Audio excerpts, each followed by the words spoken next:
as the word synthesis means, it is when a reaction where two or more elements are going to be combined to produce a new compound.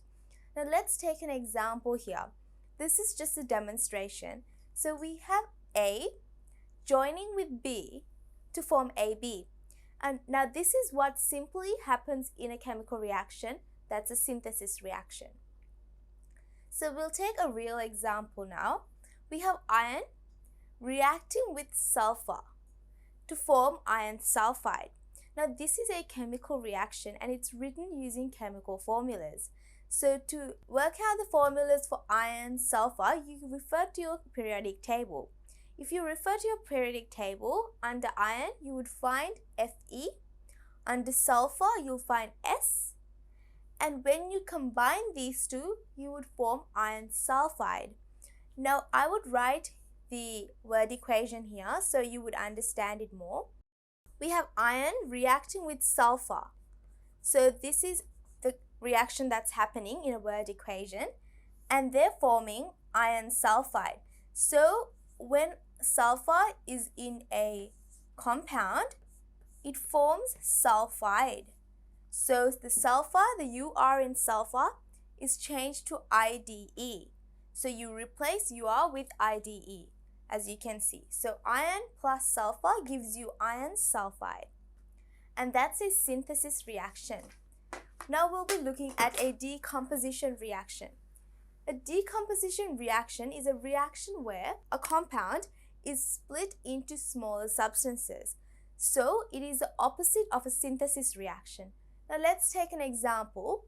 We have AB, a compound, reacting to form A and B. So it's separating. Now to take an example of a chemical reaction that's a decomposition reaction, we have mercury oxide here. Now mercury oxide has a mercury molecule, it's a mercury atom, and an oxygen atom together.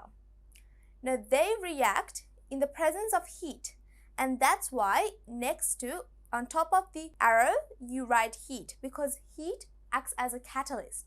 Now what a catalyst is that it is needed, so heat is needed for the mercury oxide to react. In other words, it's a trigger, or it provokes the reaction. So it reacts to give us mercury, a metal, and we get oxygen as a gas. So we have mercury oxide giving us mercury and oxygen. Now note that you have to write your states down. We know that mercury oxide is a solid. It's usually given if you don't know it. So in this case, it might be given. But then mercury as being a liquid is something you should know by this stage. So mercury is the only metal, or one of the few metals that exists in its liquid state at room temperature. And oxygen here, oxygen gas, also exists as a gaseous, in its gaseous state as a gas. Now this is our chemical reaction. Now you would also notice that we have coefficients here. In other words, numbers in front of the symbols. These are what you call balanced equations. And to balance our equations, you may have to put these coefficients. So what this 2 here means is that there's going to be 2 molecules of mercury oxide reacting to form 2 molecules of mercury and 1 molecule of oxygen gas. So we'll be looking at combustion reactions now. What a combustion reaction is where a compound or an element reacts with oxygen to produce an oxide and also heat. Now let's look at this more carefully. We have one equation like this. This is methane. You'll be learning about this in a greater depth later in your course. So we have methane here reacting with oxygen. So O2 is oxygen gas, and they react to form carbon dioxide. As you can see, CO2 is carbon dioxide, and water, which is H2O. Now methane is what you call a hydrocarbon because it only has hydrogens and carbons, therefore it's called a hydrocarbon. When hydrocarbons undergo combustion, the products are always carbon dioxide and water. That's something you should remember, and you'll be learning this in a greater depth in the years to come. So this is methane reacting with oxygen, but this is a hydrocarbon, so this is a different case. We have another case, and that is the most common, and this is when combustion is undergone on a metal. So metal is undergoing combustion here. The metal here is magnesium. It's reacting with oxygen. When it reacts with oxygen, it forms magnesium oxide. Now you may have done this in school where you used magnesium strips and you would heat it up, and then the magnesium strip would turn into a white powder. Now this white powder is magnesium oxide because the magnesium strip would react with the oxygen in the air to form magnesium oxide. So we call this a combustion reaction, and this also a combustion reaction because it's reacting with oxygen. So you can see how that works. Now let's move on. We're going into oxidation and reduction reactions. So a reaction where electron transfer occurs between reactions to form products. Now look at this animation here. We have magnesium. Magnesium has 2 electrons, and those 2 electrons go to the copper, and there's a transfer of electrons. So wherever there's a transfer of electrons, there's an oxidation and a reduction reaction happening. When those two happen simultaneously, we call it a redox reaction. So for example, we'll take magnesium and oxygen, the example we talked to before. So magnesium, the metal, is reacting with oxygen, the gas. And when they react, they form magnesium oxide.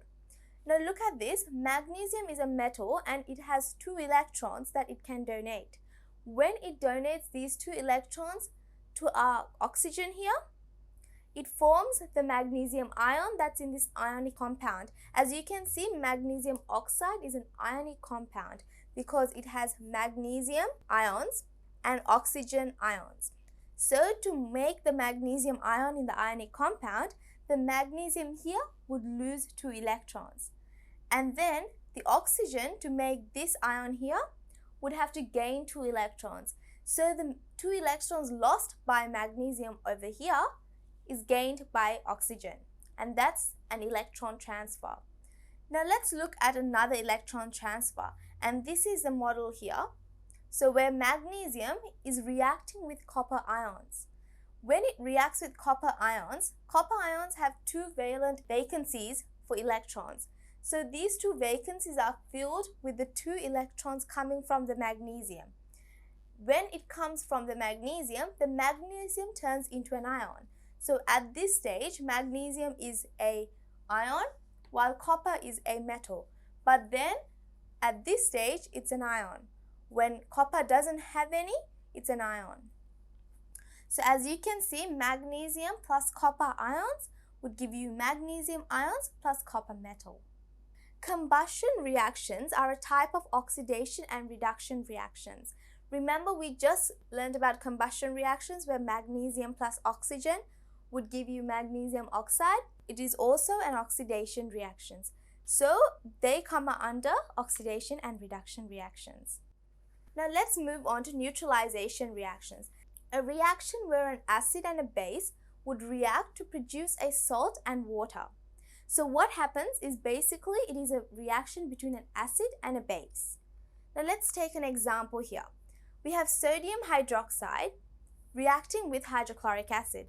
Now you know that sodium hydroxide is a base. So we have a base reacting with an acid because hydrochloric acid is an acid. And they are forming NaCl. NaCl is sodium chloride. So sodium chloride along with water, which is H2O.